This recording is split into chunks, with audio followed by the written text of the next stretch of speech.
into the SEC, while we're on the subject of heavy road favorites, Alabama headed to Kentucky plus 10.5. Now, the Wildcats,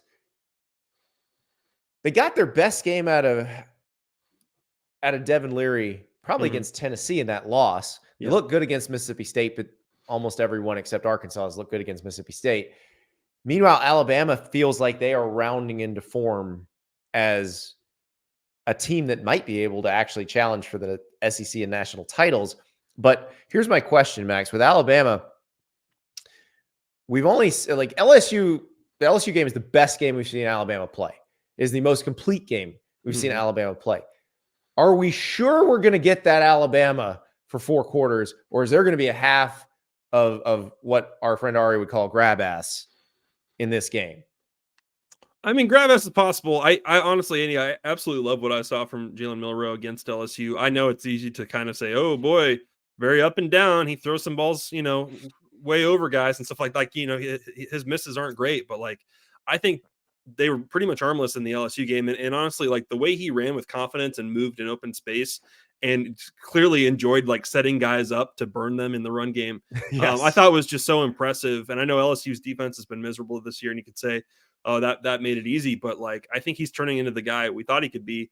And I think the thing that's a little bit concerning, if you're Kentucky, you look at just second half of SEC games this year, they're averaging 9.5 points a game. So can they run the ball well enough with Ray Davis that Devin Leary doesn't have to have a 400-yard passing game? Like, can they do enough to and maybe get a little grab assy in the first half where it's low scoring, close, and this thing is competitive going into the fourth, because it could turn into a boat race if Bama gets moving.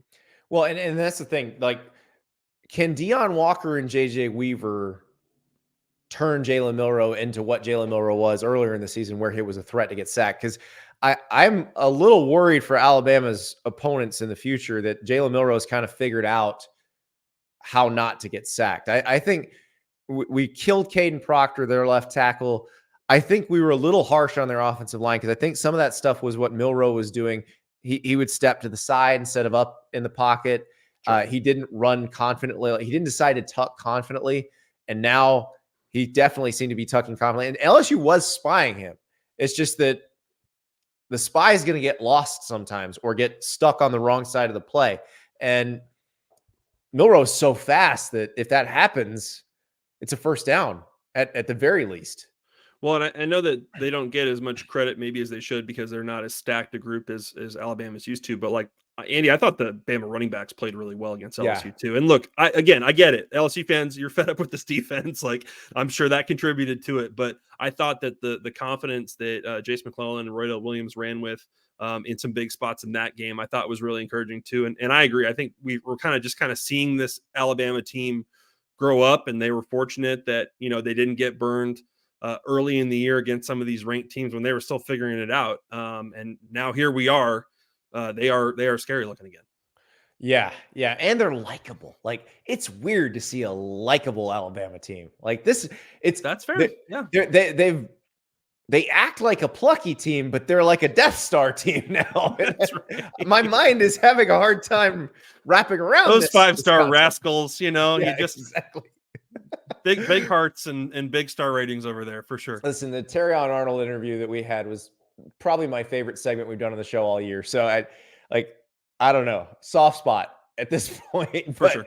But yeah, I'm going to take Alabama to cover in this one. I feel like they are rounding into form, which any other year you'd be like, oh God, them again. But these guys, they're likable. I think that's fair.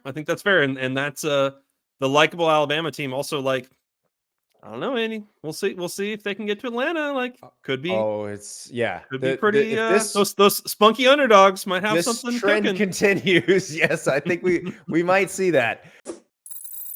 Thank you so much for watching. Just a reminder, subscribe to this channel right here so you never miss an episode of Andy Staples on 3.